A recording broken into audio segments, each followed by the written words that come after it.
menanti putusan Mahkamah Agung, terkait peninjauan kembali, PK, kasus Vina Cirebon. Dua keluarga korban kompak pergi ke luar negeri. Kakak Vina dan Ibunda Eki memilih untuk meninggalkan tanah air jelang putusan PK kasus Vina.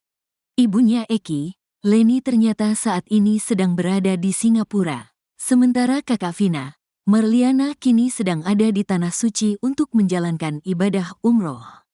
Kabar Ibunda Eki ada di Singapura itu disampaikan oleh adiknya, yang enggan disebutkan namanya. Dikutip dari YouTube Christian Greek Media Official, adik Ibunda Eki ini berbicara melalui CCTV yang ada di depan rumah Leni. Saya ada di luar, bukan di Indonesia.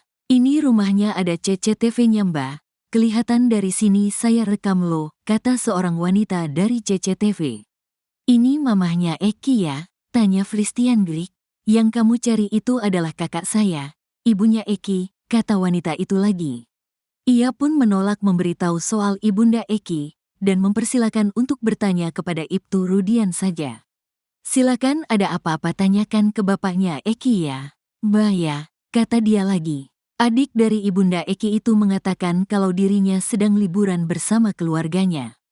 Tolonglah Mbak lagi liburan, jadi maafkan saya. Jika ada pertanyaan silakan temui Pak Rudiana, ujarnya lagi. Saat ditanya keberadaan Ibunda Eki, ia mengatakan kalau Leni saat ini ada bersamanya. Ke Pak Rudi ajakan kakak saya ada di Singapura, saya bawa ke sini, jelasnya. Bukan hanya Ibunda Eki, adiknya yang lain juga ikut diboyong ke Singapura. Ada di Singapura keluarga saya bawa juga, adiknya Ibu Leni ada yang ikut, kata dia lagi. Ia beralasan membawa Ibunda Eki ke Singapura untuk memberikan keamanan. Bu Leni, Ibunda Eki, ada bersama saya.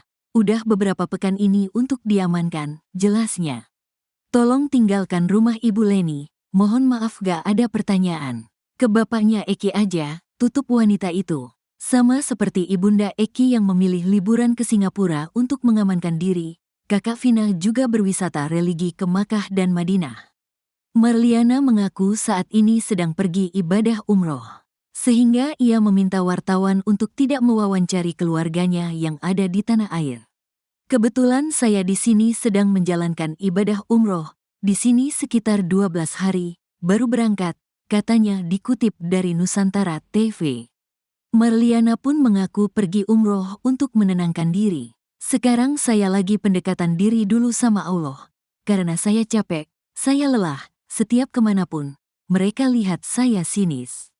Padahal saya tidak tahu menahu, saya ziarah dulu untuk menenangkan diri, tandasnya. Terkait putusan soal PK, Marliana pun mengaku pasrah dengan hasilnya. Ia pun legowo jika putusan menyatakan kalau adiknya tewas karena kecelakaan, bukan pembunuhan. Kalau sidang ini dikabulkan berarti kesimpulannya adik saya ini kecelakaan, ya sudah tidak apa-apa. Kan yang tahu sebenarnya hanya Allah SWT, kata Marliana. Marliana pun tidak akan meminta kasus adiknya untuk diusut ulang. Kalaupun kita ngotot untuk bilang ini pembunuhan dan pemerkosaan seperti di awal, karena saya tidak punya bukti dan saksi, saya lemah, tandasnya.